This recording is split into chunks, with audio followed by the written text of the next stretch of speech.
ಸದ್ಯಕ್ಕೆ ಬಾಗಲಕೋಟೆ ಕಲ್ಲು ತೂರಾಟ ಪ್ರಕರಣ ರಾಜಕೀಯ ತೀರ್ವನ್ನ ಪಡಿತಾ ಇದೆ. ಇದೀಗ ಬಿಜೆಪಿ ನಾಯಕರು ಕಾಂಗ್ರೆಸ್ ಸರ್ಕಾರದ ಮೇಲೆ ಮುಗಿಬೀಳ್ತಾ ಇದ್ದಾರೆ. ಇದೀಗ ಕಾಂಗ್ರೆಸ್ ಸರ್ಕಾರದ ವಿರುದ್ಧ ಈಶ್ವರಪ್ಪ ಕೂಡ ಆಕ್ರೋಶವನ್ನು ಹೊರಹಾಕಿದ್ದಾರೆ. ಕರ್ನಾಟಕದಲ್ಲಿ ತಾಲಿಬಾನ್ ಆಡಳಿತ ಆಗಿದೆ. ಮಂಡ್ಯ, ಮದ್ದೂರು ಆಯಿತು, ಈಗ ಬಾಗಲಕೋಟೆ, ಡಿಜಹಳ್ಳಿ, ಕೆಜಿಹಳ್ಳಿ, ಹುಬ್ಬಳ್ಳಿ ಗಲಭೆ ಆಯಿತು. ಈಗ ಕಾಂಗ್ರೆಸ್ ಸರ್ಕಾರ ಕೇಸ್ ವಾಪಸ್ ತೆಗೆದುಕೊಳ್ತು. ಅದಕ್ಕೆ ದೇಶದ್ರೋಹಿಗಳು ಇನ್ನಷ್ಟು ಜಾಸ್ತಿ ದಾಂಧಲೆ ಮಾಡ್ತಿದ್ದಾರೆ ಅಂತ ಹೇಳಿ ಇದೀಗ ಮಾಜಿ ಸಚಿವ ಕೆಎಸ್ ಈಶ್ವರಪ್ಪ ಆಕ್ರೋಶವನ್ನು ಹೊರಹಾಕಿದ್ದಾರೆ ಕಾಂಗ್ರೆಸ್ ಸರ್ಕಾರದ ವಿರುದ್ಧ. ಶಿವಮೊಗ್ಗದಲ್ಲಿ ಮಾತನಾಡಿದ್ದಾರೆ. ಈ ಸಂದರ್ಭದಲ್ಲಿ ಎಲ್ಲವೂ ಕೂಡ ಈ ಹಿಂದೆ ಏನೆಲ್ಲ ಗಲಭೆಗಳು ಗಲಾಟೆಗಳು ನಡೆದಿತ್ತು ಅದೆಲ್ಲವೂ ಕೂಡ ನೆನೆಸ್ಕೊಂಡಿದ್ದಾರೆ. ಡಿಜೆಹಳ್ಳಿ, ಕೆಜೆಹಳ್ಳಿ, ಹುಬ್ಬಳ್ಳಿ ಗಲಭೆ ಇದೆಲ್ಲವೂ ಕೂಡ ನೆನೆಸ್ಕೊಂಡು ಇದೆಲ್ಲ ಕೇಸ್ಗಳು ಮುಚ್ಚೋಯ್ತು. ಕಾಂಗ್ರೆಸ್ ಸರ್ಕಾರ ಈ ಎಲ್ಲಾ ಕೇಸ್ಗಳನ್ನು ವಾಪಸ್ ಪಡೆದುಕೊಳ್ತು.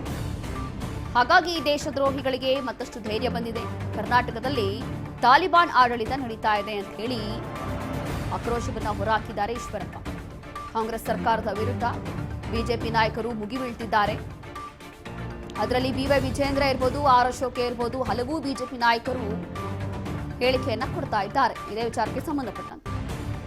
ಇದೀಗ ಈಶ್ವರಪ್ಪ ಅವರು ಕೂಡ ದೇಶದ್ರೋಹಿಗಳು ಇನ್ನಷ್ಟು ದಾಂಧಲೆ ಮಾಡಲಿಕ್ಕೆ ಕಾಂಗ್ರೆಸ್ ಸರ್ಕಾರವೇ ನೇರ ಕಾರಣ ಅನ್ನುವಂಥ ರೀತಿಯಲ್ಲಿ ಇದೀಗ ಆರೋಪವನ್ನು ಮಾಡ್ತಿದ್ದಾರೆ. ಬಾಗಲಕೋಟೆ ಕಲ್ಲು ತೂರಾಟ ವಿಚಾರದಲ್ಲಿ ಮಾತನಾಡಿದ್ದಾರೆ. ಈ ರೀತಿಯಾಗಿ ಆಕ್ರೋಶವನ್ನು ಹೊರಹಾಕಿದ್ದಾರೆ. ಮೆರವಣಿಗೆಯು ರಾತ್ರಿ 10 ಗಂಟೆಗೆ ಮಸೀದಿ ಸಮೀಪಿಸುತ್ತಿದ್ದಂತೆ ಅಲ್ಲಿದ್ದ ತಂಜೀರ್ ಎಂಬುವರು 2 ಸಣ್ಣ ಕಲ್ಲುಗಳನ್ನು ತೆಗೆದುಕೊಂಡು ಎಸೆದಿದ್ದಾರೆ. ಎಸ್ಪಿ ರಾಜೀನಾಮೆ ಕೊಟ್ಟು ಮನೆ ಹೋಗ್ಬೇಕಂತ. ಛತ್ರಪತಿ ಶಿವಾಜಿ ಮಹಾರಾಜರ ಮೆರವಣಿಗೆ ಶಾಂತಿಯುತ ಹೋಗ್ತಾ ಇರೋಂಥ ಸಂದರ್ಭದಲ್ಲಿ ಮಸೀದಿ ಮೇಲಿನಿಂದ ಕಲ್ಲುಗಳು, ಚಪ್ಪಲಿಗಳನ್ನು ಎಸಿತಾರೆ.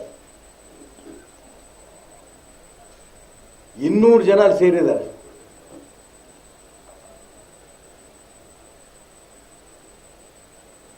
ಸೇರಿದಂಥ ಸಂದರ್ಭದಲ್ಲಿ ಶಾಂತಿಯಿಂದ ಹೋಗ್ತಾ ಇರೋಂಥ ಮೆರವಣಿಗೆಗೆ ಚಪ್ಪಲಿ ಮತ್ತು ಕಲ್ಲನ್ನು ಹೊಡೆದ್ರೆ ಎಸ್ಪಿ ಹೇಳಿಕೆ ಕೊಡ್ತಾರೆ. ಇವತ್ತು ಪ್ರಜಾವಾಣಿಯಲ್ಲಿ ನೋಡಿದೆ ನಾನು.